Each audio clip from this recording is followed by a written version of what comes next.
எங்கள் ஊர் திருவண்ணாமலை மாவட்டத்தில் இருக்கக்கூடிய தன்றாமட்டு ஒன்றியத்துல மோத்தக்கல் கிராமம். எங்கள் ஊர் காலனில ஒரு இறப்பு இன்னைக்கு நடந்தது. அந்த இறப்பை பார்த்துட்டு ஒரு பெண் பிணம் எடுத்துன்னு வந்தோம். வழியில எங்களுக்கு சரியான அரசாங்கமே தடை செஞ்சுதான் நின்றுட்டு இருக்கு. ஒரு உடல், இந்த தகனம் செய்யக்கூடிய உடல் இப்ப வரைக்கும் தனியா ஒரு ரோட்ல தனியா அனாதை படம் மாதிரி இருக்கு. எங்க சொந்த பந்தங்கள் அத்தனை பேரும் இந்த இடத்துல தான் மொத்த பேருமே அழுது புலமையும் தான் உட்கார்ந்து இருக்கிறாங்க. ஆனா இன்னைக்கு இந்த அரசாங்கம் தான் எங்களை தடுத்து நிறுத்ததே தவிர இது யாருடைய பின்னணைப்பிலிருந்து தடுத்துறாங்கன்றது எங்களுக்கு தெரியல. இது யார் செய்யறாங்கன்றதும் தெரியல. ஒரு பிணம் நடு ரோட்ல உலகத்திலே நடக்காத ஒரு பேரழிவு, பேர் அசிங்கமான ஒரு செயல். இது அரசாங்கமே செய்து நம்ம அசிங்கமா இருக்குது. இது திராவிட மாடல்னு சொல்லி என்ன வேணாலும் சொல்லலாம். இது எதுக்குமே பயனற்ற ஒரு ஆட்சியா அமைக்கலாம் இருக்குது.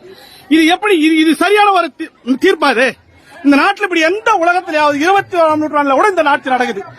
எவன் ராஜராஜ சோழ, எவன் ஆண்ட பரம்பரை, எவன் இதுல நம்மளுக்கு